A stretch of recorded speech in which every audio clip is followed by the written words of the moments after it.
ये वीकेंड का वार होगा धमाकेदार। कौन बनेगा सबका नया निशाना? ये शो ही ऐसा है, करो तो फंसो, नहीं करो तो फंसो। जी भाईजान। और कौन होगा घर से बेघर? आप में से कोई एक आज इस घर से हमेशा के लिए बाहर हो जाएगा।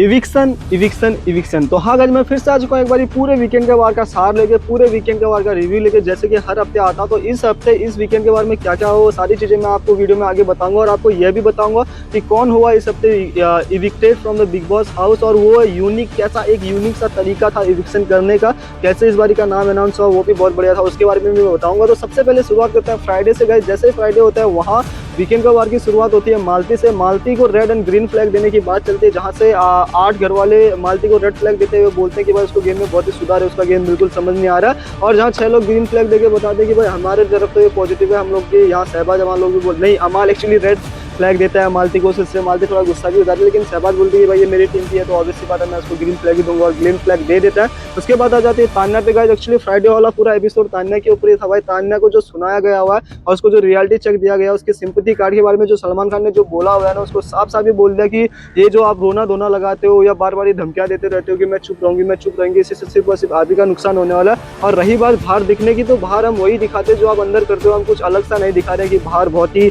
आपके खिलाफ गलत चीजें हो रही हो या सही चीजें हो रही हो। जो आप कर रहे हो एग्जैक्टली हम वही बाहर दिखा रहे हो, और पब्लिक उसकी वजह से आपकी पुरानी चीजों को निकाल रहे हैं। उसमें हमारी गलती नहीं है, ये सारा कुछ हुआ था तान्या के ऊपर, क्योंकि जो पूरा एपिसोड था ना उसमें आधा घंटा तो मुझे लगता है कि तान्या के ऊपर ही चला गया था। उसके बाद एक छोटा सा रियलिटी चेक मिलता है शहबाज और नीलम को भी गाइस। नीलम को सलमान खान बताते कि कैसे आप सिर्फ खाना बनाते हुए दिख रहे हो और इसके अलावा आपका कोई ओपिनियन बिग बॉस के घर के अंदर नहीं दिख रहा। अगर आप इसी तरीके से खेलोगे आप तो आपके खुद के दोस्त या फिर ये घर वाले एक न एक दिन आपको कल के दिन उठा के इस घर से बाहर फेंक देंगे, और ये लोग आपको अपना उतना तगड़ा कॉम्पिटिटर भी नहीं मानते। तो आपको अपने गेम में कहीं ना कहीं इंप्रूव करने की जरूरत है। और वहीं शहबाज को बताया जाता है कि कैसे मजाक और बदतमीजी के बीच की एक जो पतली लाइन है उसको वो क्रॉस कर रहा है, कैसे उसको ये चीजें नहीं करनी चाहिए। और उसके बाद इसी एपिसोड में अभिषेक और अशनूर की भी बहुत ज्यादा तारीफें होती है, जो उन्होंने किचन में काम किया उसके रिलेटेड अभिषेक को शेफ कैप भी दिया जाता है, और उनकी दोस्ती के ऊपर भी अच्छी बात होती है, जिससे कि थोड़ी सी अपसेट हो जाती है। नीलम बोलते हैं कि हर बार हम अच्छा काम करें और क्रेडिट ये लोग लेके जाते हैं। मैं मानता हूँ कि नीलम अच्छा काम कर रही है, बट जिस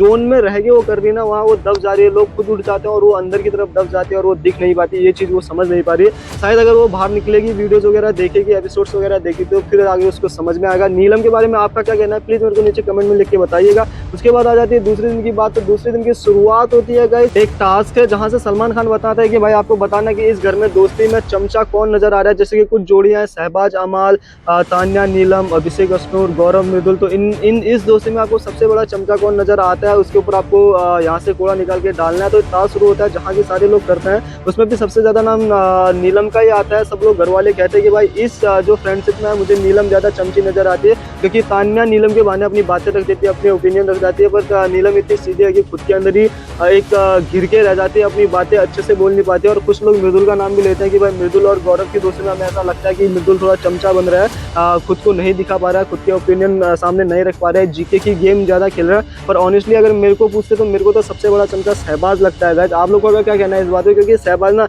हमारे कुछ भी चीजों एकदम से बीच में घुस जाता है। जब अभिषेक और अमाल का झगड़ा होता है वहाँ भी आपने ध्यान दिया होगा कि भाई शहबाज एकदम से बीच में घुस गया होता है। जब भी अमाल की कोई भी बातें होती है शहबाज एकदम से बीच में घुस जाता है। तो मुझे तो उससे बड़ा चमचा कोई नहीं लगता। दोस्ती एक जगह तक ठीक है, पर अगर कोई बंदा अंदर घर के अंदर गाली गलौज कर रहा है, गलत कर रहा है, तो वहाँ पे आपको अपना स्टैंड नहीं लेना चाहिए। अगर उस टाइम के लिए आप साथ भी दे रहे हो ठीक है, दोस्ती के लिए मैं समझ गया, लेकिन बाद में जाके आपको समझाना चाहिए कि भाई तू गलत था, लेकिन नहीं शहबाज ऐसा नहीं करता है, वहीं अमाल को बढ़ावा दे देता है कि भाई नहीं तू सही था, तूने सही किया करके। और फिर आती है शो में रवि गुप्ता की बारी कॉमेडी करने की। रवि गुप्ता और जेनी लीवर जो कि जॉनी लीवर की बेटी है वो आते हैं, बहुत सारी अच्छी कॉमेडी करते हैं। यहाँ से फिर से सारे घरों को एक एक रियलिटी चेक देते हैं, उनकी आंखें खोलते हैं, उनको बताते हैं कि भाई तुम्हारी गेम को आधा सफर, तुमने अपनी गेम का आधा सफर तय कर लिया हुआ है और यहाँ तक आपने क्या क्या किया हुआ है, उन सारी चीज़ों में उन सारी बातों को बताते हुए उनकी आंखें खोलने की कोशिश करते हैं अपने कॉमेडी के दौरान गाइस। उसके बाद फाइनली आ जाता है इविक्शन वाला टाइम, इविक्शन वाला दिन, इविक्शन वाली घड़ी। तो इस इविक्शन में पहले ही सलमान खान ने 2 लोगों को सेव कर दिया था, जो कि थी तान्या और मृदुल। इन दोनों को पहले ही यहाँ सेव कर दिया गया था। उसके बाद बच जाते हैं सिर्फ 4 लोग, जो कि होते हैं असनूर, जिसान, नीलम और बसीर। तो इन चारों को एक यूनिक गेम खिलाया जाता है। इन लोगों को एक बोर्ड के सामने खड़ा कर दिया जाता है और बोलते हैं कि भाई इस बोर्ड में रेड एंड ग्रीन लाइट जलेगी, आपके पाथ के आगे जो आपका रास्ता है उसके आगे रेड एंड ग्रीन लाइट चलेगी।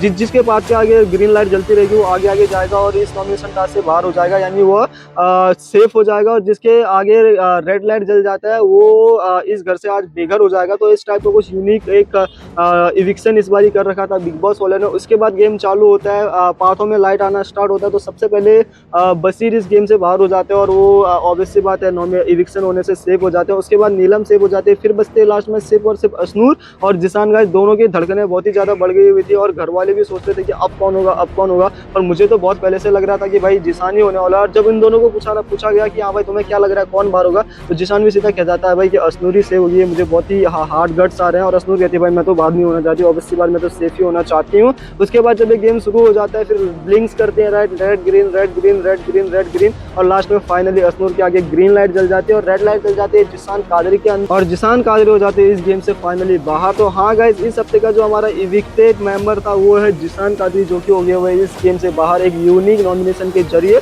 और उनका गेम उतना अच्छा भी नहीं लग रहा था, अच्छा ही हुआ वो लोग बाहर चले गए। असनूर अगर जाते तो एक वो जो केमिस्ट्री बन रही थी अभिषेक और असनूर के साइड मुझे थोड़ा सा अजीब लगता, पर जो भी हुआ जो भी होता है अच्छे के लिए होता है। तो बस गाइस आज की वीडियो में इतना ही, फिर मिलेंगे नई वीडियो में, तब तक के लिए बाय बाय।